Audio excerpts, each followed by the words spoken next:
My name is Andy Wallner. I work in the product development team at Kumho Tire, located out of Akron, Ohio. And I'm Jess Egerton. I work out of our Atlanta headquarters in the U.S., and I work on the marketing department. All right, so Andy, I want to go ahead and start with you first.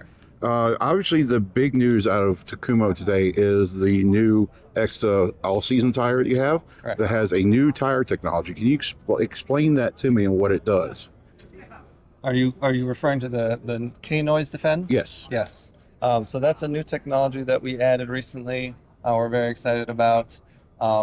It's got the dimpled gusset design that we Yes. talked about.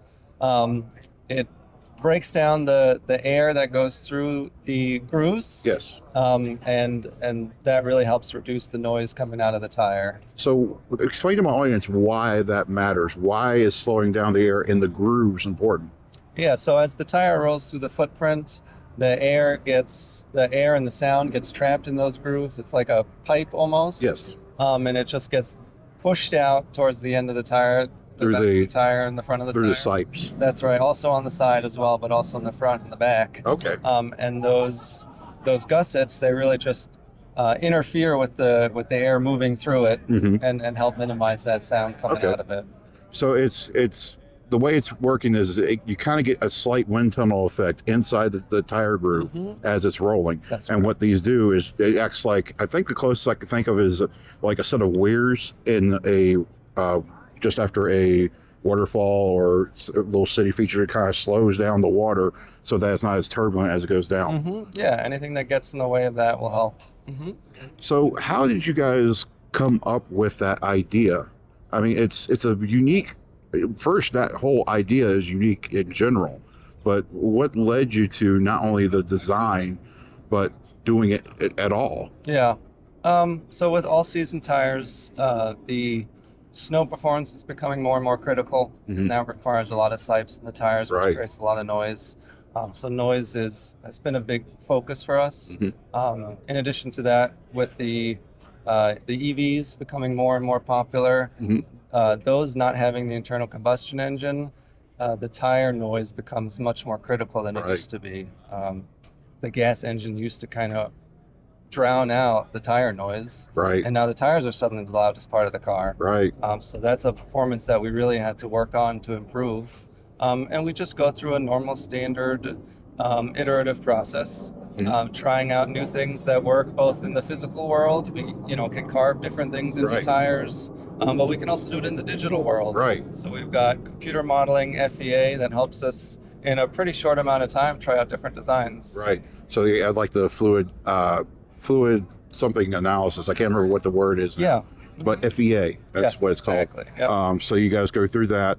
I heard there was some mention of AI. Was that really an AI thing, or is this an AI that is an acronym for something else? We try to use kind of big data, try to take all the data that we have from previous years and try to put it to good use. Okay. AI helps bring all that data together and actually get a conclusion out of it, because Right. it would take one person a lot of time to go through that Right. line by line and understand how that helps us in the development process. Okay. Because I was curious about that. It was mentioned in the press release, and I was thinking, I don't, now that I've seen the tire in real life, I don't see where the AI designed it, but it sounds like that was not the intent. The AI is there to help to digest and reduce the paper load that your Right. engineers would have to go Right. A through. lot of that data that just takes a lot of time to comb through, AI can help go through that. Right. Now, Also helps shorten our design process. It does. It certainly does. Yeah, the digital world really has helped with that. right. Yeah, down from, not only the CFD and FEA analysis, but also through this technology with AI. Yep. Now, the other thing that's kind of unique about the all-season is its tread compound, because it's not, tires nowadays are not just rubber. They have silica and resin in them. But you guys have done something a little different to make the silica and resin work better in your tire carcass. What That's did you right. guys do? Yeah. So we've got a highly dispersible silica that we've been using and a really high grip resin as well. We've changed the way that we process that material at the plant before it's put into the tire, and that really helps you get the most out of that material and the most out of that compound that you can get. Right. Because if you're not mixing it properly, then you're not getting the most out of it. Right. So for anybody who doesn't know, silica and resin help grip because regular rubber, in order to get that same amount of grip out of a tire, you have to go to a softer rubber. Unfortunately, a softer rubber will wear faster. That's right. So with the silicone resin that you guys are using and dispersing much better, you're able to increase tire grip without going to a softer rubber. That's right, yeah.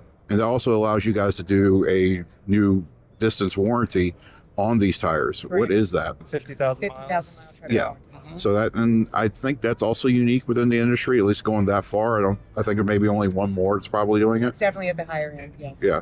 All right. So now that we've talked about the all season, let's go to something that my audience probably would be a little more familiar with or a little more enthusiastic about, and that is the new 2 sport tires you have, the Sport and the Sport S. That's right. Tell me a little bit about what changes have been done to each of those tires, and what separates them from, say, another high performance summer tire that's in the market. Yeah, so for those, we focused again on the compound, really making sure that we can get maximum grip Mhm. in the dry, give you all the traction that you need, but also making sure that the drivers are confident when it does rain and there's some wet roads. Right. So tell me a little about what you've done to that compound, because this is another one that goes a little bit further than you think it does. And it's using the same resin and silica technology that's in the all season, correct? Similar, yes. Or very similar, correct? Yeah. So that allows you guys to have what, a 30,000 mile tread wear warranty on that? Yes. Yes. Another one that's also at the very high end of the range Right. for treadwear warranty on a summer UHP tire. Right. Now, when people look at this and they see these gussets or dimples, as you call them, in the all-season tire, but they won't see them in the sports tire. Why is that? Why did you guys think that's not necessary? Yeah, so the summer tire, because you don't have to worry about the snow performance of it, we have a lot less siping in it. Okay. So the pattern itself produces a lot less noise. But we're always looking to improve the product and all the performances as we can. For this one, it didn't really make sense to incorporate it. Right. Now, one thing that you guys didn't announce up until SEMA was a new off-road tire you have, and that is the Road Venture RT.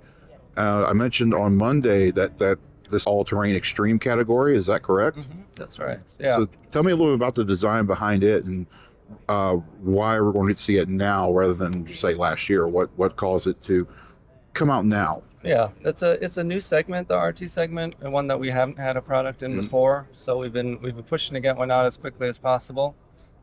It's really the happy medium between our AT52 and the RT71. Right.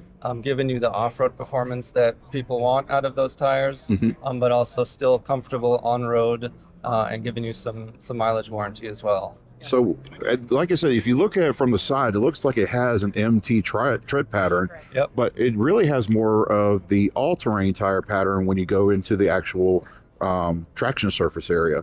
So tell me a little bit about how you were able to maximize some of that off-road performance, but still have an AT tire that's as quiet as it is. Yeah, so for that, we really have to focus on the pattern, making sure that it's got the same big lugs like an MT does, but in the center of the ribs, making sure that it's a stiff pattern to make sure that when you're driving down the highway, it's wearing at a reasonable rate, Right. And it's also giving you good steering and handling on the highway.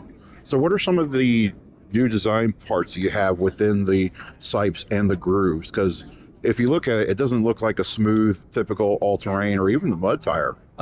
We included some different siping in that one that are in different directions, and then the grooves are also kind of a zigzag design to give you good snow performance. And then the stone injectors are what you were talking about too. Yeah. Those are like I think we call it a cracked earth design. Yeah.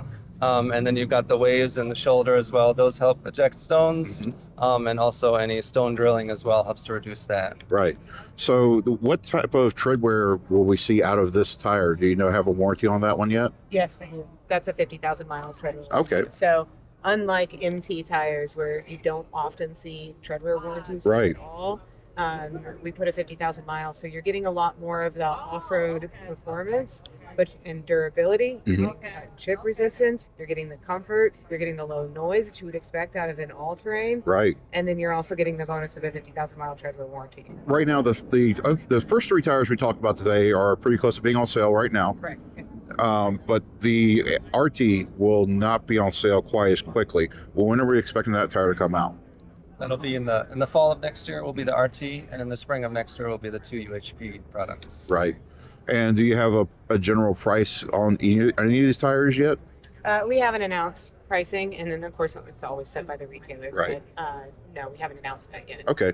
So tell me what sizes are going to be available on the RT. We're going to have 27 sizes for that product, and it's going to range from about 17 inches up to about 22 inches in terms of the wheel size. Okay.